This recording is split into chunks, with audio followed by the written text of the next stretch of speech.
We're on a mission to rid the world of bad video. Bye-bye. This is the DV Show. Target in range. Bad video sucks. Welcome to another edition of the DV Show podcast. My name is Brian. This podcast is on a mission to rid the world of bad video. And I am so glad you connected yourself with our crack team of entrepreneurial video production misfits who are eager to offer expert advice, tips, tactics, and techniques on how to make video work for you, not against you. Our advice has been featured in major industry trade magazines, referenced in numerous articles throughout the web, included in many college course materials, and listed in numerous discussion forums and social networking sites all over the web. We've been podcasting since 2005, answering over 1 million listener questions. That makes us just shy of 2 decades answering your questions on topics in the video industry. If you haven't figured it out yet, that would make us experts, leaders who are ready to equip every content producer, videographer, editor, and media professional with the tools, knowledge, and confidence to create better videos. Okay, moving on, and with all of that said, let's do what we do best, answering questions related to video production. Scott asks, I've been editing videos professionally in New York for over a decade, and things have been great until the last year and a half. Like many, I'm hitting a rough patch and finding it hard to get work. With over 3,000 edits and 100 clients under my belt, not to mention several awards, I know my stuff. Yet, I'm feeling pushed out of my chosen career. Has anyone had any luck with temp agencies or any agencies that assist editors? Thanks for your question, Scott. When you hit a dry spell, especially after such a solid run, it can be incredibly frustrating. It's clear you've got a ton of experience and the accolades to back it up. You're definitely not alone in this. The industry has its ups and downs, and sometimes it's about finding the right opportunity at the right time. Try temporary employment agencies or creative staffing agencies. They can be a good avenue to explore. Many of them specialize in placing creative professionals, including video editors, in roles that fit their skill set. It's not just about filling in gaps temporarily. Some of these positions can lead to longer-term opportunities or even permanent roles. Plus, they can expose you to different types of projects or industries you might not have considered before. When you register with them, it usually involves submitting your portfolio and maybe a meeting or an interview to assess your skills and career aspirations. They then match you with potential gigs that align with your expertise and preferences. Speaking of gigs, don't forget the official job board for this podcast at fastergig.com. After months of hard work and investment, I personally created a unique platform that not only helps video editors like you find the highest paying freelance opportunities in the industry, but also teaches you a smarter, automated method to secure these gigs faster and with minimum effort. My growth hack method has been tested and proven successful by me. I used the method for years to stay ahead of the competition with my own freelance side hustle. Now you can use the same method to quickly find work as a video editor. Go check it out at fastergig.com. It's free to sign up. Another strategy might be to expand your network. Joining professional groups, attending industry meetups, even if they're virtual, or participating in forums can open up new channels for work. Sometimes a casual conversation can lead to an unexpected opportunity. It's tough out there, Scott, but with your track record, I'm confident you'll navigate through this patch. Keep leveraging your network, consider those agencies, and maybe even look into diversifying your skill set or the types of projects you take on. And don't forget to check out fastergig.com. There are plenty of resources there for video professionals like you looking for work. Jack asks, after 5+ years of editing, I still lack ways to remotely find clients. I've been editing for 5+ years remotely, mostly corporate gigs and talking heads. So nothing incredible to show, but very, very good testimonials. My problem is that sites like Upwork or 5ARR or any other site really either lowball your offer or just need junior editors for short-form content. My contracts are starting to dry up, and I'm considering switching to videography altogether, but I really want to keep editing as my line of work. Is there any tips from seasoned editors who can give a direction on what to do and what to invest my time in? Great question, Jack.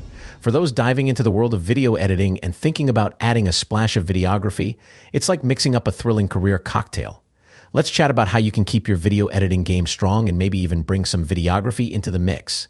First off, finding your niche is like choosing your favorite flavor. Have you thought about what really gets you excited? Could be color grading, animation, or focusing on specific areas like real estate or weddings. It's all about making yourself the go-to person for something super specific. And don't forget to level up those skills. Mastering advanced techniques isn't just about keeping up, it's about standing out. Now, let's talk about shouting your achievements from the rooftops. A slick website showing off your best work and happiest clients, maybe peppered with some insightful blogs, can really set you apart. And don't overlook the power of social media. Posting your projects on YouTube, Instagram, or Vimeo can directly attract clients who love your vibe. Getting out there and mingling can work wonders too. Industry events, workshops, and online communities are not just about learning new tricks, they're gold mines for meeting potential clients and collaborators. Imagine finding someone who's just as into videography as you are into editing. Perfect match, right? Speaking of reaching out, have you thought about directly contacting companies or content creators who might need your magic touch? Personalized pitches can really grab their attention, and if videography is tickling your fancy, why not team up with a videographer? You could offer them something they're missing, and it's a great way to dip your toes into videography waters. Constant learning is the name of the game. Keeping up with the latest tech and trends will not only give you an edge, but also keep your passion alive. And there are tons of workshops and courses out there that can spark new ideas and skills. Thinking about adding videography? Start with the basics and don't rush into buying the fanciest gear. Quality matters, but so does learning the craft. And when it comes to managing your freelance biz, remember, happy clients are your best marketing tool. Keep those relationships strong and keep an eye on your finances. Setting aside money for taxes and new gear is a must. Building a career in video editing with a side of videography is more marathon than sprint. It's about growing, adapting, and connecting every step of the way. So what do you think? Ready to take on the challenge and make it your own? Kevin asks, so a well-known YouTuber loved my reel and wanted me to help sift through stream highlights, kind of like an assistant editor. Being out of the freelance loop for a while and coming from a studio background with a pretty solid salary, I was unsure how to price myself, especially knowing YouTubers often work with tighter budgets. I ended up quoting lower than my usual rate, adding a bit about being open to negotiation due to my uncertainty. Unfortunately, he didn't bite and chose someone else, probably because of the price. While I'm financially okay for now, the itch to work and the boredom are real. I was even considering a retail job just for a change of scene. This gig excited me not just for the work, but because I'm genuinely into the content he produces. It could have been fun, despite the dread of mundane tasks my ADHD kicks up at. Curious if any salaried editors have dipped into YouTube work and how it went. Did negotiations land you a fair deal? Was the work engaging? How was working with the team? Mostly, I'm wondering if I should stick to my rates or go even lower next time to snag opportunities like this. Navigating the freelance world after being in a stable gig can feel like stepping into a whole new universe, huh? And jumping into the YouTube scene, that's a whole other kettle of fish. Good question, Kevin. It sounds like you had a bit of a roller coaster there, especially with a YouTuber reaching out directly because they loved your work. That's a big win in itself, even if it didn't pan out this time. Pricing yourself, especially after being out of the freelance game for a while, is like trying to hit a moving target blindfolded. And you're spot on.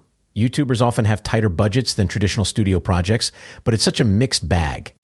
Some YouTubers are rolling in it thanks to sponsorships and ad revenue, while others are scraping by, trying to make their passion sustainable. Throwing in a number and then mentioning negotiation is a pretty standard move. It shows you're flexible and willing to discuss, but it can sometimes give the other party an upper hand if they sense hesitation. It's a tricky balance to strike, especially when you're keen on the project for reasons beyond just the paycheck. It's a bummer he went with someone else, especially since it sounded like a project close to your heart. But hey, sometimes it's just not meant to be. And it's good you're thinking about your value and not just jumping at the first thing that comes your way, even if the boredom is hitting hard. The last thing you want is to feel stuck in a gig that underpays and undervalues your skills. Some YouTubers understand the value of professional editing and are willing to pay for quality, while others might be more budget conscious. As for whether you should stick to your guns or lower your rates further, that's a tough call. It's really about finding that sweet spot where you feel your time and skills are being compensated fairly without pricing yourself out of cool opportunities. In the meantime, exploring these YouTube projects could be a fun way to scratch that creative itch, connect with new people who share your passions, and maybe even discover new opportunities you hadn't considered before. Just keep in mind your worth and try to find projects that get you excited, not just ones that make you feel like you're clocking in and out. Let's take our next question from Dan in Oklahoma. Dan asks, after years editing documentaries, I've left my job to freelance, eyeing commercial work and more docs. With about a month's break, I'm looking to skill up in motion graphics and animation. Initially tempted by 3D, I'm leaning towards 2D animation in After Effects to boost my editing value. I'm okay with it, but could be better. Considering a School of Motion course to polish up. Wondering what to focus on to enrich my editing: 2D animation, typography, titles, or something else? What would you prioritize to level up in a month? Jumping into freelancing with your documentary editing background sounds super exciting, Dan, and yep, using your downtime to skill up is a brilliant move. If you're eyeing both commercial work and documentaries, doubling down on 2D animation and motion graphics, especially in After Effects, is definitely the way to go. It's practical, in demand, and something you can directly apply to enhance your projects with cool titles, lower thirds, and more dynamic visuals. Plus, it aligns well with your editing roots. Taking a course like School of Motion could be super helpful. It's structured, pushes you beyond just following tutorials, and could help you start creating original content confidently. While diving into 3D and VFX is cool, it might be a bit of a stretch if you're looking to bolster your editing portfolio quickly. Instead, focusing on 2D animation and maybe sprinkling in some typography and title design could really make your work pop and show potential clients you've got a well-rounded skill set. In short, I'd say stick to After Effects and motion graphics for now with a side of typography. These are skills that can immediately add value to your work and are pretty sought after in both the commercial and documentary spheres. Plus, they're fun to learn and can give your projects that extra polish clients love. Thanks for your question, Dan. Well, that does it for another edition of the DV Show podcast. We're always available to answer your questions related to video production. Feel free to talk to us right now. Simply visit our website at thedvshow.com. Click on the red Ask Us button at the bottom right-hand corner of every page and press Submit. Also, be sure to always keep in touch with us by subscribing to our weekly newsletter and getting social with us on Twitter, LinkedIn, and of course, Instagram. Thanks again for listening. See you next week. Bye-bye. For additional tips, tutorials, and to get your video questions answered, visit thedvshow.com. Stay on the cutting edge with The DV Show.